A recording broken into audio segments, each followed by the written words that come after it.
Hi hello everyone. ಇವತ್ತು ನಾನು ರುಚಿಯಾದ ಮುಳ್ಳಂಗಿ ಸಾಂಬಾರು ಮಾಡೋದನ್ನು ತಿಳಿಸ್ಕೊಡ್ತೀನಿ.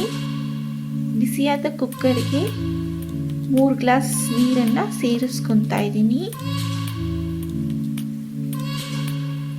ಕಾದಿರೋಂಥ ನೀರಿಗೆ ಸುಮಾರು 100 ಗ್ರಾಮ್ ಆಗುವಷ್ಟು ಬೇಳೆನ ತೊಳೆದು ನೀರಿಗೆ ಸೇರಿಸ್ಕೊತಾ ಇದ್ದೀನಿ.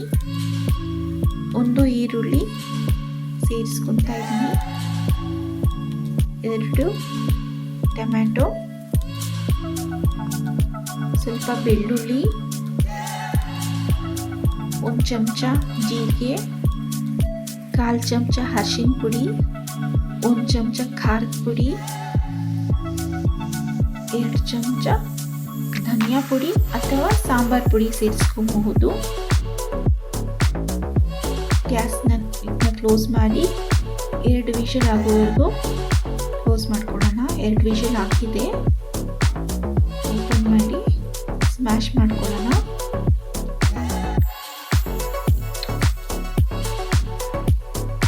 ಜಾಸ್ತಿ ಸ್ಮ್ಯಾಶ್ ಮಾಡೋಕ್ಕೆ ಹೋಗ್ಬೇಡಿ. ಅದೇ ಕುಕ್ಕರ್ಗೆ ನಾನು ಇಲ್ಲಿ 2 ಸ್ಪೂನ್ ಆಗುವಷ್ಟು ಎಣ್ಣೆ ಸೇರಿಸ್ತಾ ಇದ್ದೀನಿ. ಅರ್ಧ ಸ್ಪೂನ್ ಜೀರಿಗೆ, ಅರ್ಧ ಈರುಳ್ಳಿ ಸ್ವಲ್ಪ ಬಾಡಿಸ್ಕೊಂಡು, ಸ್ವಲ್ಪ ಕರಿಬೇವಿನ ಸೊಪ್ಪು,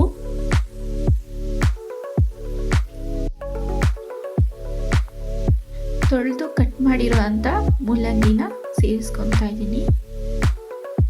ಸ್ವಲ್ಪ ಬಾಡಿಸ್ಕೊಂಡ ನಂತರ ಮ್ಯಾಶ್ ಮಾಡಿರೋ ಅಂಥ ಬೇಳೆನ ಸೇರಿಸ್ಕೊಂಡು 2 ವಿಷಲ್ ಆಗೋವರೆಗೂ ಇಡೋಣ. 2 ವಿಷಲ್ ಆಗಿದೆ, ಓಪನ್ ಮಾಡ್ತಿದ್ದೀನಿ. ಸ್ವಲ್ಪ ಕೊತ್ತಂಬರಿ ಸೇರಿಸ್ಕೊಂಡು ಮಿಕ್ಸ್ ಮಾಡ್ಕೊಳ್ಳೋಣ. ನೋಡಿದ್ರಲ್ಲ ಎಷ್ಟು ಟೇಸ್ಟಿಯಾಗಿ ರುಚಿಯಾಗಿ ಎಷ್ಟು ಬೇಗನೆ ಮುಲ್ಲಂಗಿ ಸಾರು ಮಾಡ್ಬೋದು ಅಂತ.